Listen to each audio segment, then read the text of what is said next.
네, 안녕하세요. 네, 34차 시 수업을 하도록 하겠습니다. 원격 수업 마지막 시간이 되겠네요. 이제 이 수업을 끝으로 하면은 더 이상 영상으로 만나는 일이 없을 거고요. 예, 없기를 바랍니다. 지난 시간에 우리 영상 보셨나요? 예, 많이 길었죠.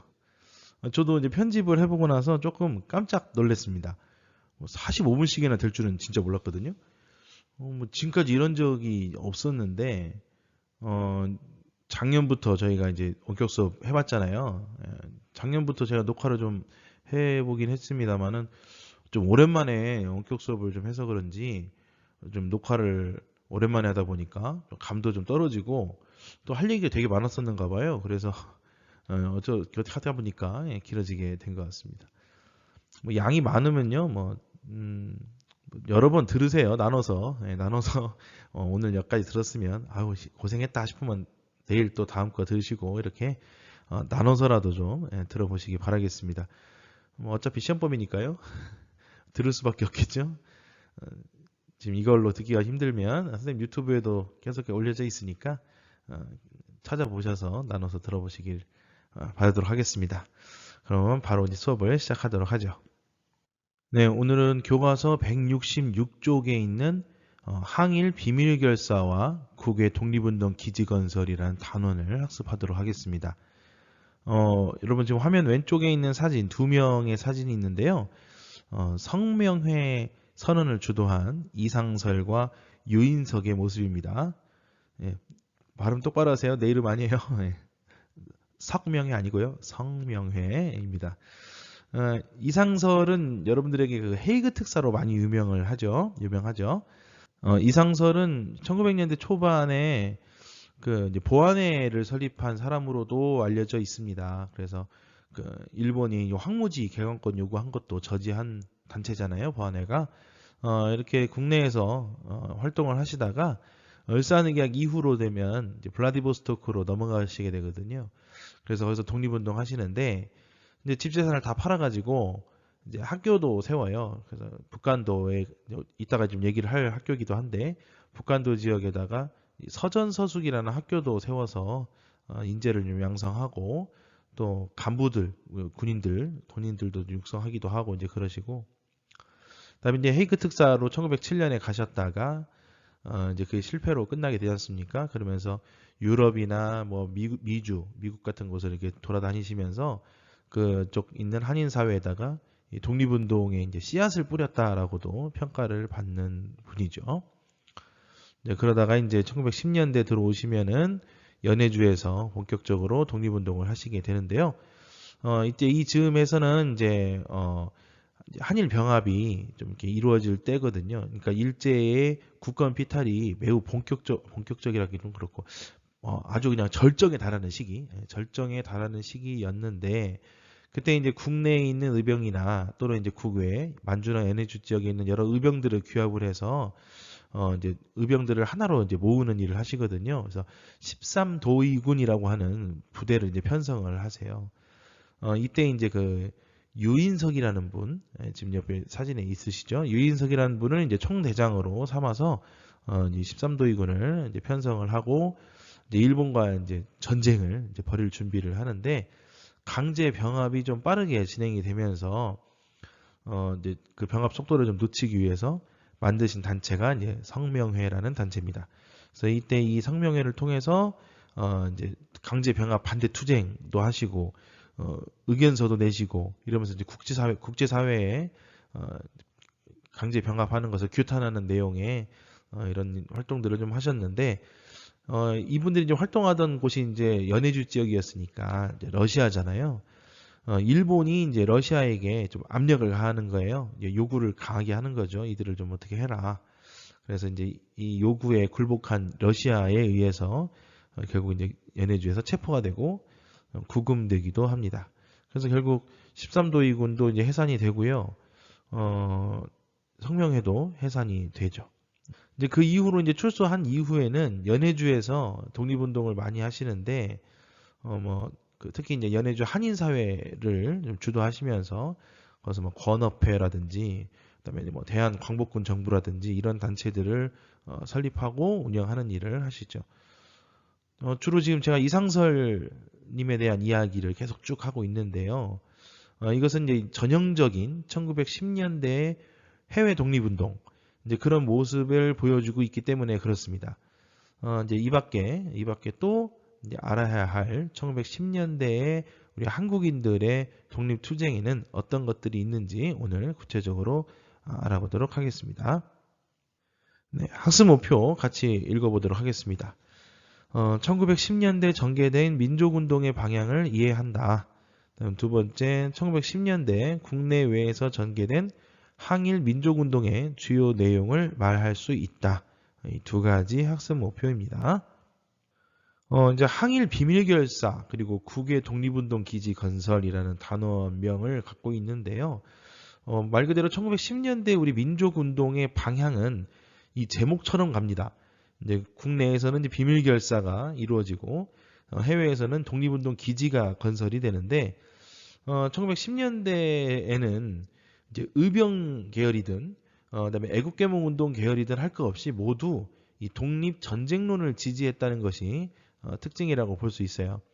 그래서 방금 얘기한 대로 국내에서는 비밀결사, 해외에서는 독립운동 기지가 건설이 돼서 이제 본격적이면서도 장기적인 그런 투쟁을 좀 이야기를 하는데, 그럼 10년대는 왜 다 독립전쟁론으로 가게 되느냐? 이제 이때는 강제 병합된 지 얼마 안 된 때잖아요. 그러니까 우리들의 저항의 모습을 좀 더 좀 강하게 보여줄 필요가 있었던 것이죠. 그래서 이렇게 좀 독립전쟁, 의병 이런 활동들을 통해서 좀 임팩트 있는 모습을 보여주려고 했던 걸로 보여지고요. 그럼 이 당시에 이제 만약에 이제 독립을 만약에 하게 된다면, 독립을 한다면 국가 체제는 어떻게 구성을 해야 되는가에 대한 논의도 같이 이루어져요. 그래서 일부에서는 이 복벽주의라고 해서 이 군주 체제를 계속해서 유지하자, 고종 황제를 다시 모셔서 이제 군주국으로서 유지를 하자라고 하는 그런 입장과 함께 공화주의까지 같이 주장이 돼요. 공화주의, 이제 뭐 군주제 말고 국민이 중심이 되는, 국민이 나라의 주인이 되는 민주주의 국가로서의 공화국을 건설하자라는 그런 의견도 같이 존재했었는데요. 점점 시간이 흐르면서 이런 이제 국민주권의 바탕을 두었던 이 민주공화국을 수립하는데 좀 더 좀 뭐랄까 무게감이 실린다고 할까요? 그래서 공화국 수립 주장이 점차 확산되는 그런 추세였습니다. 1910년대에는 이제 무단 통치 시기였죠. 그래서 일제 탄압이 매우 강했던 시기이기도 했는데요. 그럼에도 불구하고 이제 국내에서는 이 항일 비밀결사가 이제 많이 활동을 하게 됩니다. 이제 그 중에 이제 독립의군부라는 단체가 있는데요. 이 단체는 고종의 밀명을 받은 의병장 출신인 임병찬이 주도해서 만든 단체 되겠습니다. 이들은 빼앗긴 국권을 다시 회복을 하고 고종을 복위시켜서 이 대한제국 체제를 회복하는데 이제 그 목표를 두었고요. 전국적인 의병 봉기를 준비를 했었어요. 그러면서 이제 국권 반환 요구서라고 하는 글을 작성을 해서 일제에게 발송을 계획하던 중에 중간에 이제 발각이 돼서 결국 이제 뜻을 펴보지도 못하고 이제 해체가 되고 말았습니다. 그리고 대한광복회라는 단체는 이 의병 계열과 애국개몽운동 계열의 비밀 결사가 이 통합해서 결성한 단체입니다. 1915년에 만들어졌는데요.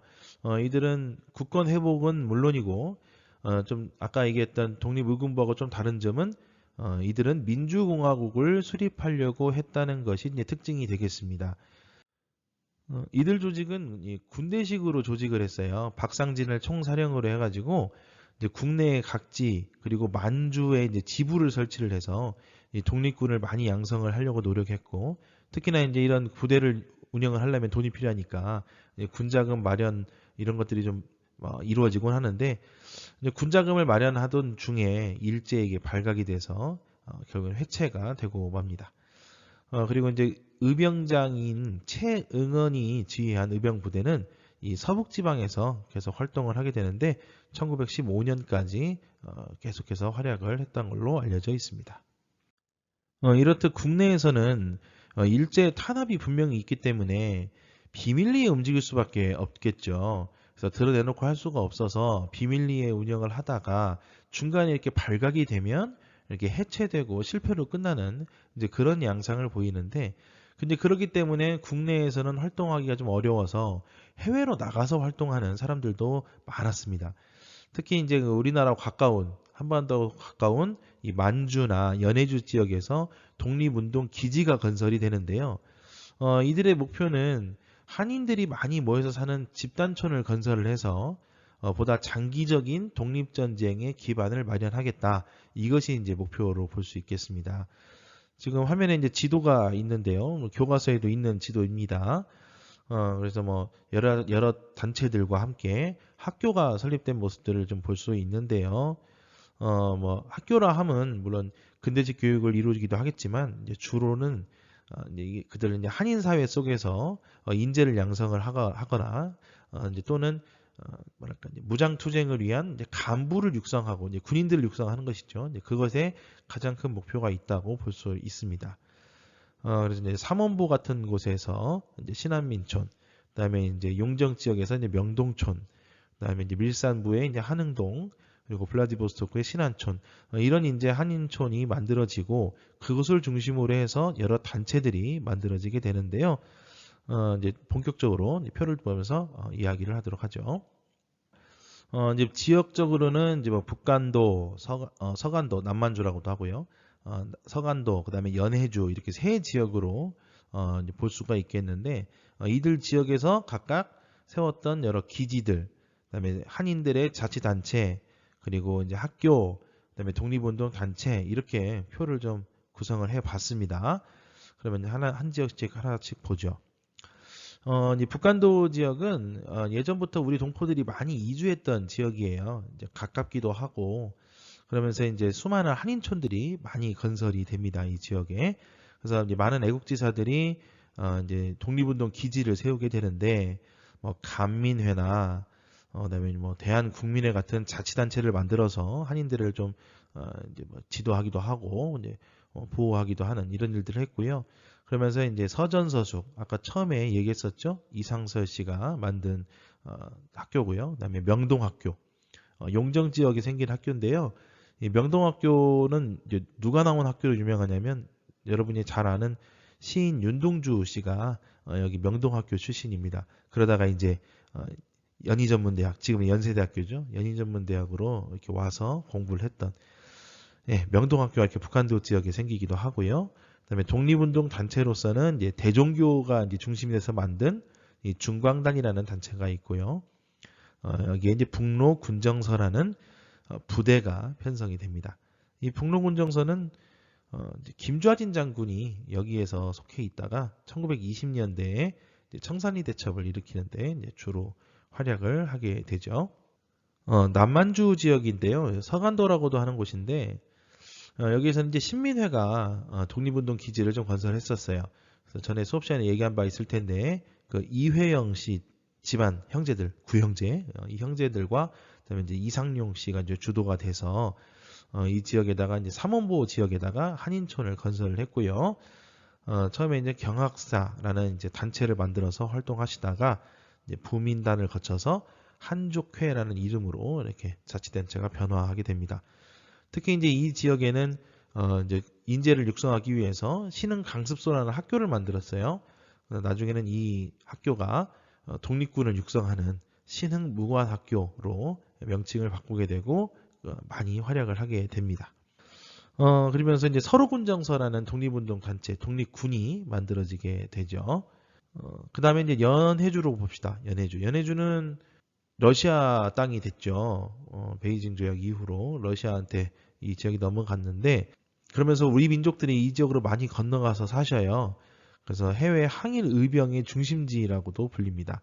블라디보스토크를 기준으로 해서 이제 신안촌이라는 독립 기지라고 해야 될까요? 사람들이 사는 그런 마을이에요. 예, 그런 도시가 형성이 되는데 매우 힘들었죠.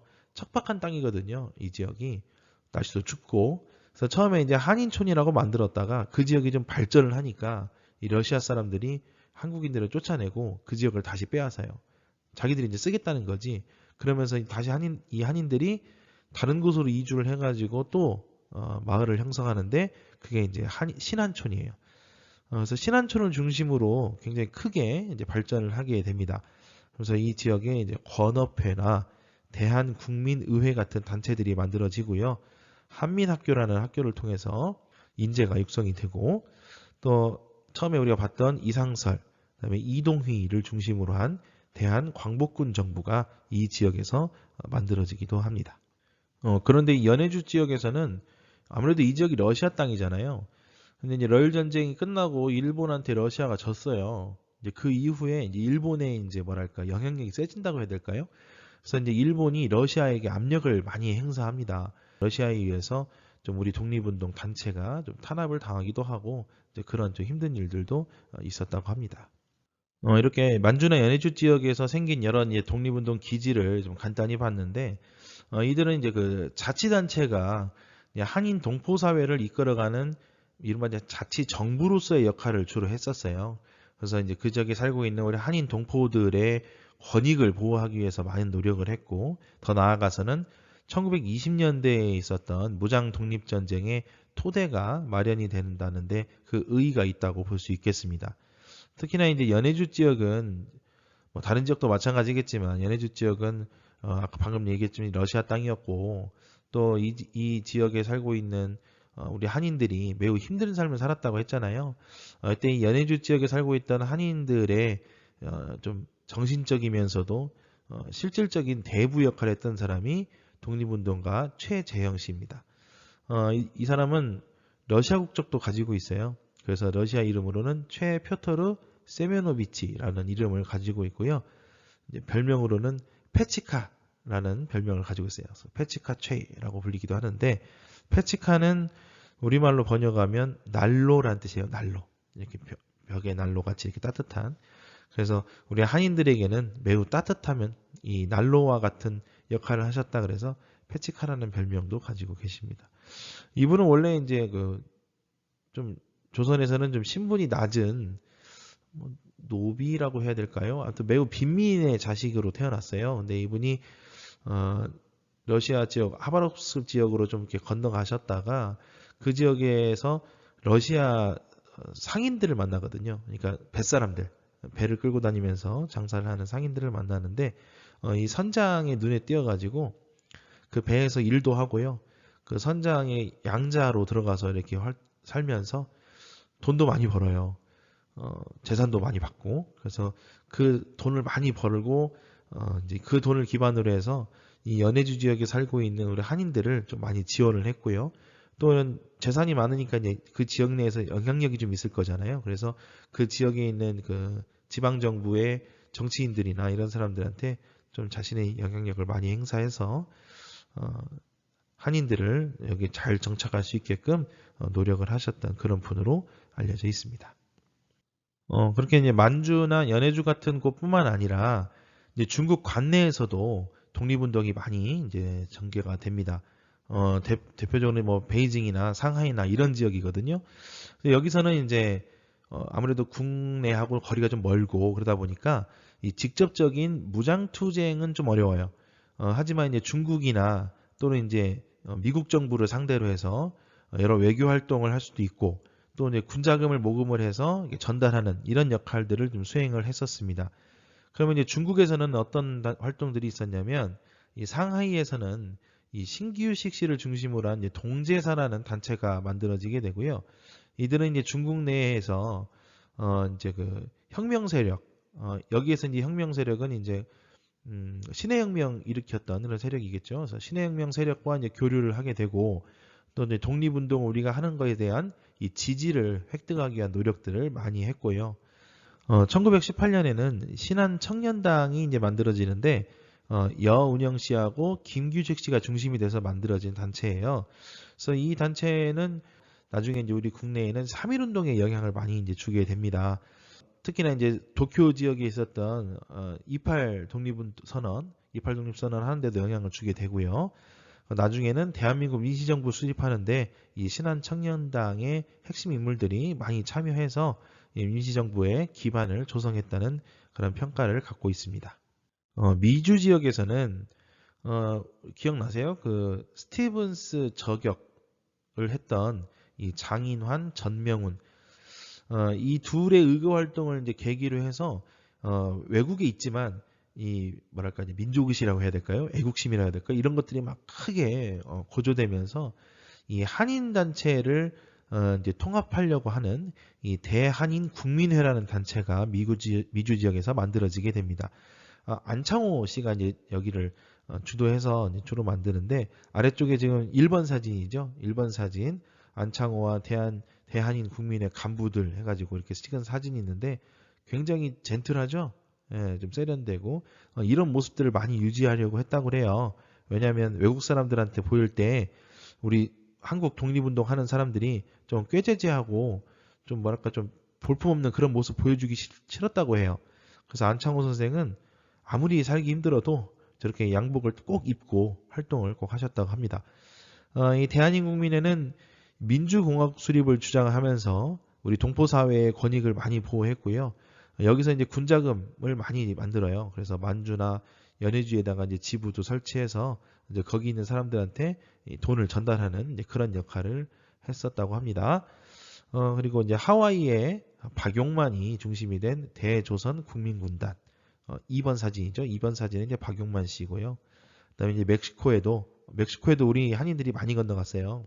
그 애니깽이라고도 하는데 애니깽이 뭐냐면 그 알로에 같이 생긴 그 막 가시가 굉장히 많은 그런 풀이라고 해야 되나? 식물이에요.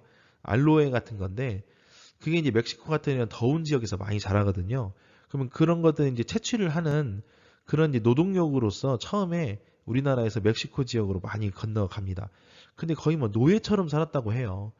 근데 그럼에도 이제 이 지역에 살고 있던 이제 그렇게 건너가서 살고 있던 우리 한인들을 중심으로 해서 숙모학교가 만들어지게 됩니다.